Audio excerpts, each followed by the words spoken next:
ಎಲ್ಲರಿಗೂ ನಮಸ್ಕಾರ. ರಾಧಿಕಾಸ್ RR ಕಿಚನ್ಗೆ ಸ್ವಾಗತ. ನಾನಿವತ್ತು ಟೊಮೆಟೊ ಗೊಜ್ಜು ಮಾಡ್ತಾ ಇದ್ದೀನಿ. ಇದು ತುಂಬ ಟೇಸ್ಟಿಯಾಗಿರುತ್ತೆ, ಹಾಗೆ ತುಂಬ ಸುಲಭವಾಗಿ ಮಾಡ್ಬೋದು. ಬ್ಯಾಚಲರ್ಸ್ಗೆಲ್ಲ ಬರೀ 10 ನಿಮಿಷದಲ್ಲಿ ಈ ಗೊಜ್ಜನ್ನು ಮಾಡ್ಕೋಬಹುದು. ಈ ಗೊಜ್ಜು ಅನ್ನ, ಚಪಾತಿ, ದೋಸೆ, ರೊಟ್ಟಿ ಎಲ್ಲದಕ್ಕೂ ತುಂಬ ಚೆನ್ನಾಗಿ ಹೊಂದ್ಕೊಳ್ಳುತ್ತೆ. ಹಾಗಾದರೆ ಈ ಗೊಜ್ಜನ್ನು ಹೇಗೆ ಮಾಡೋದು ಅಂತ ನೋಡೋ ಬನ್ನಿ.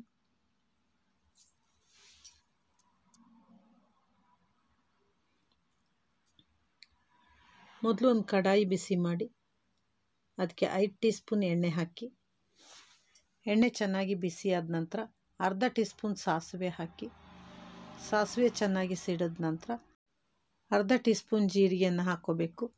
ನಂತರ ಅದಕ್ಕೆ 2 ಈರುಳ್ಳಿಯನ್ನು ತೆಳ್ಳಗೆ ಕಟ್ ಮಾಡಿ ಹಾಕಿ, 5 ಎಸಳು ಬೆಳ್ಳುಳ್ಳಿಯನ್ನು ಹಾಕ್ಕೋಬೇಕು. ಸ್ವಲ್ಪ ಕರಿಬೇವಿನ ಸೊಪ್ಪು, 3 ಹಸಿಮೆಣಸನ್ನು ಕಟ್ ಮಾಡಿ ಹಾಕಿ ಈರುಳ್ಳಿ ಕೆಂಪಗಾಗುವವರೆಗೆ ಹುರ್ಕೋಬೇಕು.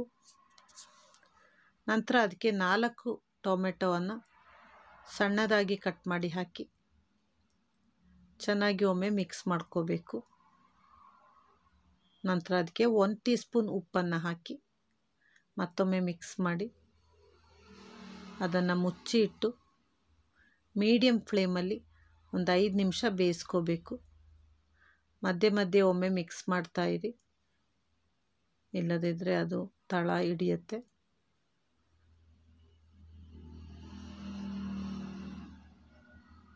ಈಗ ಟೊಮೆಟೊ ಚೆನ್ನಾಗಿ ಬೆಂದಿದೆ.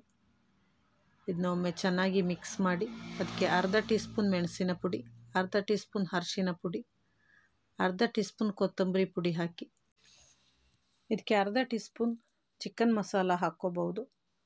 ಆಗ ಇದರ ಟೇಸ್ಟ್ ತುಂಬ ಚೆನ್ನಾಗಿರುತ್ತೆ. ಚಿಕನ್ ಮಸಾಲ ಹಾಕದಿದ್ದರೂ ಈ ಟೊಮೆಟೊ ಗೊಜ್ಜು ತುಂಬ ಚೆನ್ನಾಗಿರುತ್ತೆ. ಚೆನ್ನಾಗಿ ಮಿಕ್ಸ್ ಮಾಡಿದ ನಂತರ ಅರ್ಧ ಕಪ್ನಷ್ಟು ನೀರನ್ನು ಹಾಕಿ ಒಮ್ಮೆ ಮಿಕ್ಸ್ ಮಾಡಿ ಅದನ್ನು ಚೆನ್ನಾಗಿ ಕುದಿಯಲು ಬಿಡಿ.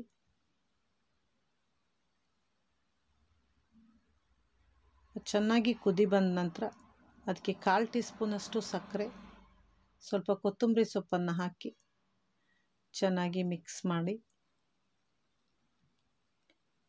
ಈಗ ಟೊಮೆಟೊ ಗೊಜ್ಜು ರೆಡಿಯಾಗಿದೆ. ತುಂಬ ಟೇಸ್ಟಿಯಾಗಿರುತ್ತೆ. ಇದು ಅನ್ನಕ್ಕೆ, ಚಪಾತಿಗೆ, ದೋಸೆಗೆ ಎಲ್ಲ ತುಂಬ ಚೆನ್ನಾಗಿ ಹೊಂದ್ಕೊಳ್ಳುತ್ತೆ. ನೀವು ಒಮ್ಮೆ ನಿಮ್ಮ ಮನೆಯಲ್ಲಿ ಇದನ್ನು ಟ್ರೈ ಮಾಡಿ ನೋಡಿ. ನನ್ನ ಈ ವಿಡಿಯೋ ಇಷ್ಟ ಆದರೆ ಲೈಕ್ ಮಾಡಿ, ಶೇರ್ ಮಾಡಿ, ಕಮೆಂಟ್ ಮಾಡಿ. ಹಾಗೆ ನನ್ನ ಚಾನಲ್ಗೆ ಸಬ್ಸ್ಕ್ರೈಬ್ ಆಗಿ friends. Thank you for watching.